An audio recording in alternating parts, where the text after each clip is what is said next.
उड़ने में वो कौवा तो बहुत माहिर था। इसी कारण वो तो हर समय अपनी पढ़ाई में लगा रहता। जो भी बात होती अपनी ही तारीफें शुरू कर देता। चिड़िया, तोता, कबूतर और कौवा एक पेड़ पर बैठे हुए थे कि तोता कहता है, दूसरे जंगल में मेरा कजन रहता है। उसका लाल रंग है और वो बहुत सुंदर तोता है। अगर कभी गए तो हमें भी मिलाना तोते भैया अपने कजन से। हम भी देखेंगे कि आपका तोता कजन कैसा है।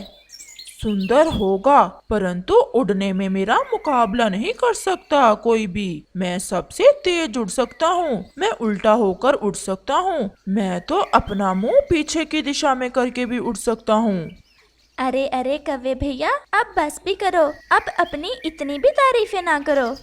कभी कभी अपनी इतनी बढ़ाई पक्षियों का नुकसान भी पहुंचा देती है। ऐसे वो कालू कौवा तो हमेशा अपनी ही तारीफें करता रहता और अपनी तेज रफ्तार का हमेशा घुमंड करता।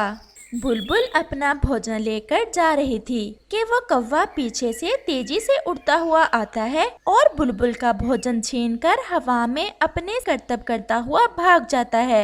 ये अमरूद तो बहुत मीठा होगा, इसकी तो सुगंध ही बहुत मीठी है। मुझे अब इसे खाने में कितना मजा आएगा। फिर कौवा आता है और कबूतर का अमरूद छीन लेता है।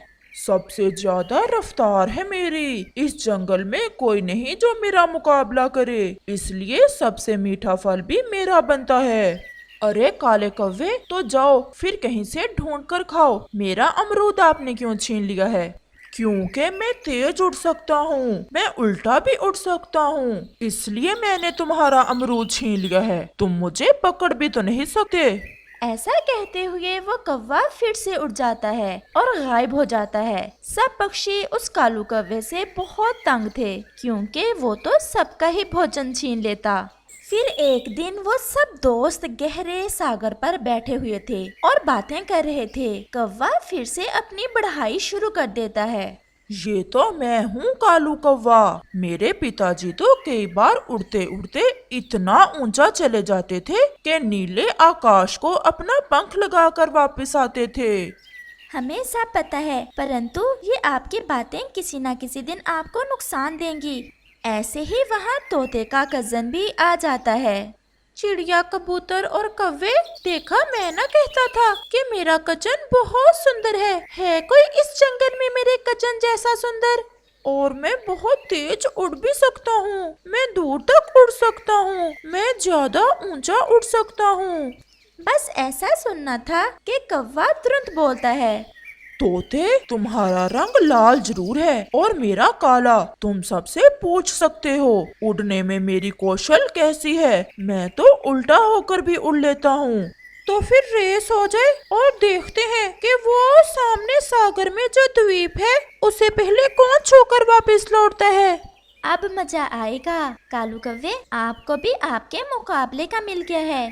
अगर हार गए तो फिर कभी अपनी पढ़ाई नहीं मारोगे हमारे सामने। अभी पता चल जाएगा। लाल तोते, तुम मेरा मुकाबला कभी नहीं कर सकते हो। तो फिर आ जाओ, सागर भी सामने है और मुकाबला करें। फिर मुकाबला शुरू होता है। तोता थोड़ा धीरे धीरे उड़ रहा था, परंतु कालू तो ऐसे करतब कर रहा था कि वो तो उल्टा होकर भी उड़ रहा था। फिर अपना मुंह पीछे करके उड़ने लगा। देखो तो जरा, तोता आया मेरा मुकाबला करने। ऐसे उल्टा सीधा उड़ता हुआ वो कौवा तो तोते से ज्यादा आगे निकल जाता है, परंतु तोता आराम से उड़ता हुआ आगे बढ़ रहा था। धूप भी तेज थी। फिर कौवा तो थक जाता है, उसे चक्कर आने लग जाते हैं और वो खुद पर काबू नहीं कर पा रहा था। वो तो अपना सारा जोर ही लगा चुका था। वो अब ऐसे उड़ने लगा जैसे कोई कछुआ चलता हो।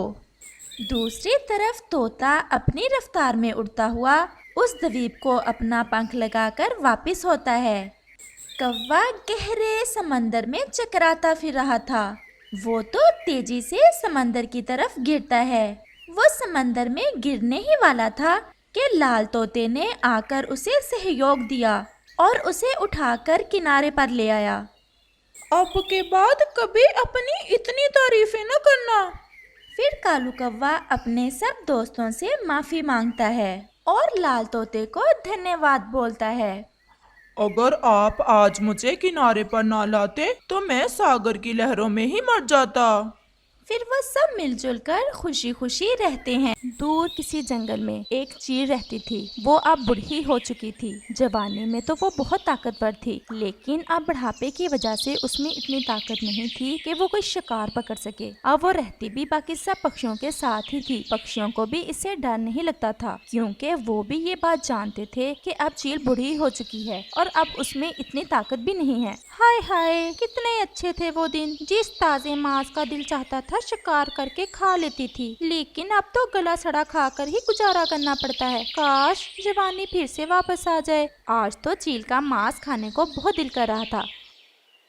चील के घोंसले के साथ ही कव्वे का घोंसला भी था। कव्वे के 2 बच्चे थे। एक का नाम जुग्गू था और एक का नाम टिंकू। कव्वे को अपने बच्चों से बहुत प्यार था। उस कव्वे की भी चील के साथ बहुत दोस्ती थी। कव्वा चील का बहुत ख्याल करता था। चील जब भी पक्षियों को देखती तो उसका मुंह पानी से भर जाता, लेकिन वो बहुत मजबूर थी, क्योंकि अगर वो किसी बच्चे को खा भी लेती और बाकी पक्षियों को पता चलता तो वो सब मिलकर उसे मार देते। इसलिए वो चुप करके बैठ जाती और पक्षियों की तरफ से मिलने वाले दाने और गले सड़े मांस पर ही गुजारा करती। रानो चिड़िया भी पास में ही रहती थी। वो भी बूढ़ी चील का बहुत ख्याल रखती थी। रानो चिड़िया का एक ही बेटा था। एक दिन रानो चिड़िया का बेटा खेल रहा था। उसे देखकर तो चील से रहा नहीं जाता। वो सोचती है, अगर मैं उसे खा लूं तो कौन सा किसी को पता चलना है और मुझ पर तो किसी का शक भी नहीं जाएगा। सब जानते हैं मैं कितनी कमजोर हो गई हूँ। अरे बेटा, जरा इधर तो आना। जी आंटी, क्या बात है? बेटा, मैं बहुत बोर हो रही हूँ। तुम तो जानते हो कि इस उम्र में मुझसे अकेले तो कहीं जाया नहीं जाता। तुम मुझे जरा वहाँ नदी के पास छोड़ो। अच्छा आंटी, मैं अभी अपनी मम्मा को बता कर आता हूँ। नहीं बेटा, मैंने तुम्हारी माँ को बता दिया था। तुम बस मुझे जल्दी से ले जाओ, मेरा दिल बहुत घबरा रहा है।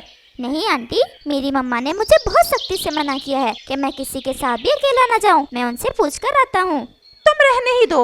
अब मेरा मूड बदल गया है। अब मैं यहीं ठीक हूँ और वैसे भी मुझे नींद आ रही है। मैं सोने लगी हूँ। और रानो चिड़िया का बेटा वापस चला जाता है। कितना चालाक है ये चूजा सा, बिल्कुल अपनी माँ पर गया है। और चील को फिर से दाना खाकर ही सोना पड़ता है। मम्मा, चील आंटी बेचारी कितनी कमजोर हो गई है, अकेले कहीं भी नहीं जा सकती। बेटा, सब पक्षी तो उसे घर बैठे ही सारी चीजें दे आते हैं, फिर उसे कहीं जाने की क्या जरूरत। मम्मा, मुझे आज चील आंटी कह रही थी कि मैं बोर हो रही हूँ तो मुझे नदी पर छोड़ाओ। मैंने कहा मम्मा से पूछ कर आता हूँ, तो वो कहने लगी कि उसने आपसे पूछ लिया है। उसके बाद जुजू अपनी माँ को सारी बात बताता है। रानो को बहुत हैरत होती है कि वो तो आज चील से मिली भी नहीं है, तो उसने जुजू से झूठ क्यों बोला है। हो ना हो, कोई गड़बड़ जरूर है। बेटा, आपने बिल्कुल ठीक किया। कोई आपसे जैसे भी कहे, जब तक आप मुझसे न पूछ लो, आपने कहीं भी नहीं जाना है। रानो को अपने बेटे पर बहुत प्यार आता है कि कैसे उसके बेटे ने उसकी दी हुई शिक्षा पर अमल किया है। सुबह होते ही रानो चिड़िया कव्वे की तरफ जाती है और कव्वे को सारी बात बताती है। रानो बहन, एक तो तुम वहम बहुत करती हो। अब चील में इतनी ताकत कहाँ, वो तो एक चूंटी भी नहीं मार सकती। भला एक पक्षी को कैसे मार सकती है। कव्वे भैया, प्रकृति कभी नहीं बदलती। मैंने तो सिर्फ आपको आगाह किया है। आपके भी छोटे छोटे बच्चे हैं। और रानो अपने घर चली जाती है। ऐसे ही दिन और रात गुजरते गए और चील की भी ताज़ा मांस खाने की इच्छा और बढ़ती गई। ऐसे ही एक दिन कव्वे को दूसरे जंगल जाना होता है और वो अपने बच्चों को समझा कर जाता है। बच्चों, मैं अपने मामा से मिलने दूसरे जंगल जा रहा हूँ। शाम तक वापस आ जाऊंगा। तुम दोनों भाई प्यार से रहना और घर से कहीं दूर न जाना। और कव्वा सीधा चील की तरफ जाता है। चील दीदी, मैं जरा दूसरे जंगल जा रहा हूँ अपने मामा जी से मिलने। तुम मेरे बच्चों का जरा ख्याल रखना। हाँ हाँ, जाओ, बेफिक्र होके जाओ, मैं उनका पूरा ख्याल रखूंगी। और कव्वा दूसरे जंगल चला जाता है। वाह, आज तो कव्वा दूर ही गया है। इसके बच्चे भी अकेले हैं, लेकिन मैं इन दोनों को एक साथ नहीं खा सकती। पहले तो मुझे उन्हें एक दूसरे के खिलाफ करके अलग करना होगा, फिर मैं इन दोनों को ही खा पी जाऊंगी। वैसे तो इनका मांस इतना मजे का नहीं होगा, लेकिन ताजा तो होगा ना। आज इनसे ही काम चला लूंगी। फिर चील तरकीबें सोचने लगती है और उसके जहन में एक आइडिया आता है। चील जग्गू को आवाज देती है। जग्गू बेटा, मेरे पास आओ जरा, मैं बोर हो रही हूँ। हाँ जी आंटी। बेटा तुम कितने सुंदर हो और भोले भी। तुम्हारा पापा तो बस टिंकू से ही प्यार करता है। नहीं आंटी, मेरा पापा हम दोनों से ही ज्यादा प्यार करता है। मैंने खुद सुना है, एक दिन तुम घर पर नहीं थे और तुम्हारा पापा टिंकू से कह रहा था कि वो अपना घर टिंकू को ही देगा क्योंकि वो उसका लाडला बेटा है। अच्छा, पापा ऐसे कह रहा था?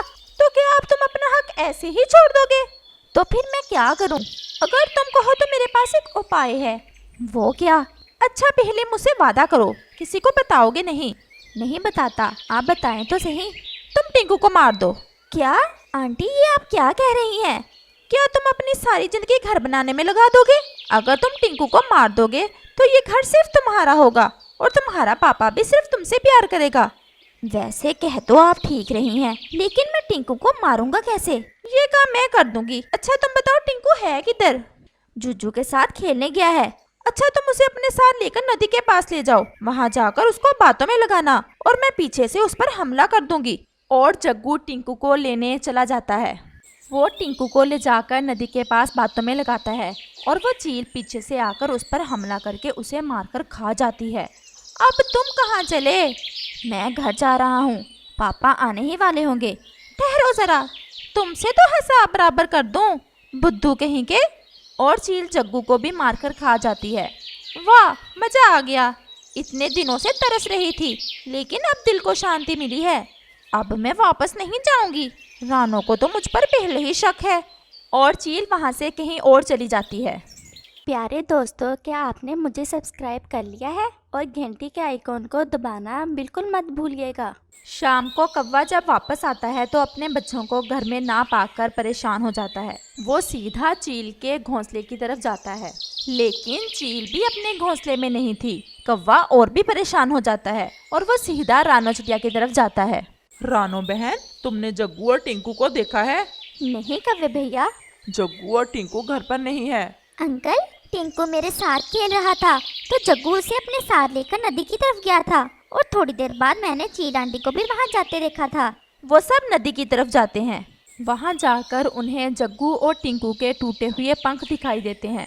अब बहुत देर हो चुकी थी और कौवे के पास पछतावे के सिवा कुछ बाकी नहीं बचता।